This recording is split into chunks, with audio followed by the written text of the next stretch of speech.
syaratnya, apalagi syaratnya suci dari haid dan nifas bagi perempuan. Berarti orang kalau haid atau nifas boleh wudu nggak? Boleh nggak wudu? Orang haid sama nih boleh wudu nggak? Kalau nggak sah ngapain wudu? Kan logikanya gitu. Iya kan? Kalau nggak sah ngapain wudu? Berarti hukumnya apa? Kalau ada orang haid sudah tahu dia itu haid tidak bisa menyempurnakan wudu, maka wudunya dosa. Nggak boleh orang wudu lagi haid. Ustazah, saya udah kebiasaan sebelum tidur wudu, nggak boleh. Kalau lagi haid nggak boleh, karena wudu itu adalah sarana kamu untuk melakukan sholat, mengaji Quran. Yang mana orang haid nggak boleh. Orang haid nggak boleh baca itu semua. Jadi nggak ada alasannya untuk wudu. Untuk apa? Cuman, Ustazah saya biasa jaga wudu. Nggak perlu. Kalau saat kita lagi dalam keadaan nifas atau haid, datang bulan gitu, nggak boleh. Lalu gimana dengan hadas besar dikarenakan senggama? Boleh nggak wudu? Boleh nggak wudu? Malah sunnah. Kalau sampai kamu itu mau menunda mandinya sejenak, sunnah dalam masa penundaan itu berwudu. Jadi kalau karena hadas besarnya karena keluarnya mani atau senggama, wudu itu boleh. Tapi kalau karena nifas atau haid nggak boleh. Jadi mulai sekarang kalau misalnya udah kebiasaan wudu gitu sebelum tidur umpamanya ada, karena kan ada hadisnya, barang siapa orang yang sebelum tidurnya berwudu gitu ya, maka selama dia tidur malaikat beristighfar untuknya, mintakan ampun sampai dia bangun. Itu pahalanya orang kalau tidur bawa air wudu dia. Tapi kalau haid nggak boleh, walau sudah istiqomah nggak boleh, haid nifas nggak boleh. Kemudian selanjutnya apalagi syaratnya? Tidak ada penghalang air pada anggota wudu. Tadi anggota wudu wajah, tangan, kepala, dan kaki. Tidak boleh ada penghalang. Berarti kutek termasuk penghalang tuh, Bu? Make up? Penghalang bukan? Apalagi make upnya sudah ada judul waterproof. Ada orang pakai make up tapi dia wudu, bagaimana make up waterproof? Udah jelas-jelas make upnya waterproof. Berarti kan ada penghalang antara kulitnya dengan air kan? Air mau dicipratin sebanyak apapun, nanti kamu mau alirin 1 liter air satu permukaan, tapi kalau di situ dilapisin sama make up yang sifatnya waterproof, sah nggak wudunya? Dan ini yang banyak perempuan kecolongan. Saya kalau pergi kemana pakai apa? Di mana tempat ya sekarang? Mohon maaf jujur, mau lipstiknya, mau eyeshadownya, mau maskaranya, mau alisnya, mau apa. Jadi emang pada saat berwudu itu kita disuruh kayak orang benar-benar bersih. Tidak ada kepalsuan dalam bahkan wajah kita sendiri. Nggak ada. Makanya kenapa hukum sulam alis tuh dilarang, tato dilarang, karena itu menghalangi, sifatnya menghalangi. Extension bulu mata dilarang.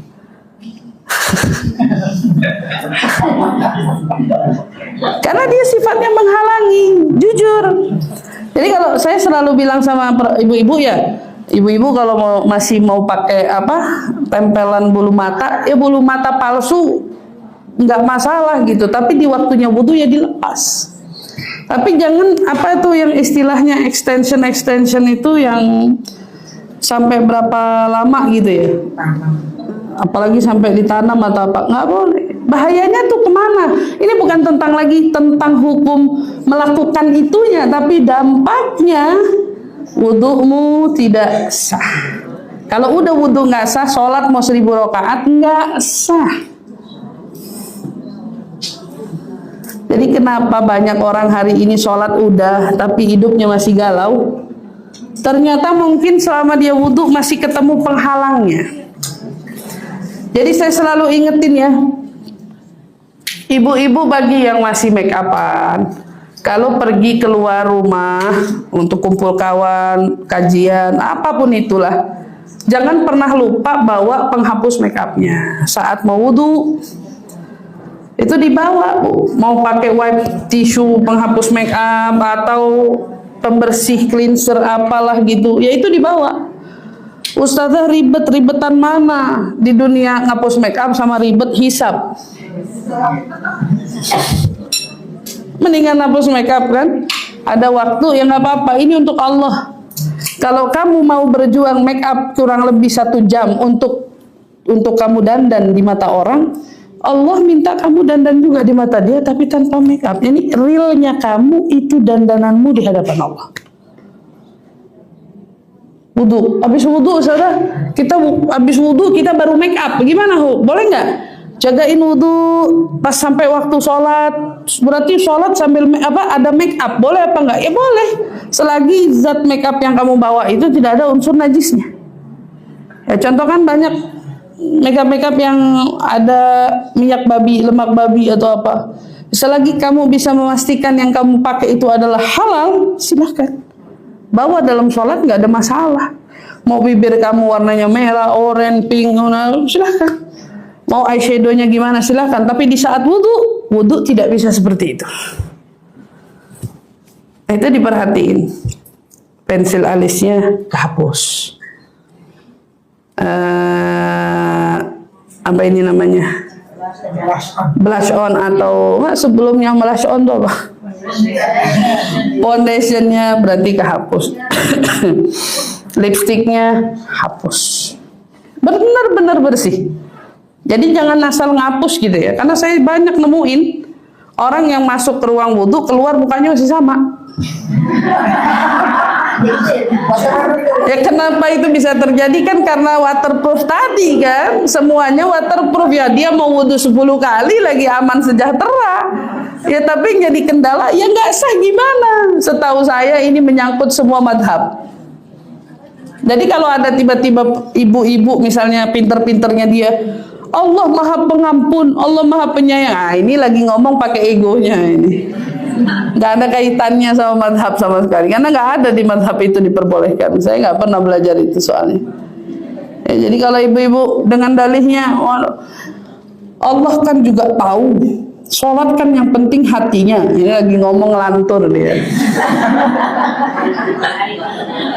Itu nggak ada kaitannya soalnya terkait masalah itu ya. Nggak ada sama sekali kaitannya. Jadi itu juga termasuk tidak ada penghalang air pada anggota wudhu itu. Perhatiin Bu ya, apa yang mengkilat-mengkilat di wajah, apa itu namanya? Glitter, shimmer apalah itu. Ya, glitter itu bahaya karena satu glitter nempel itu nggak tembus. Perempuan tuh harus tahu gitu ya bahwa produk-produk kecantikan yang mereka gunakan itu juga mengancam kesempurnaan wudhunya. Seenggaknya kan kalau kita punya hukumnya jadi paham, belajar jadi ngerti.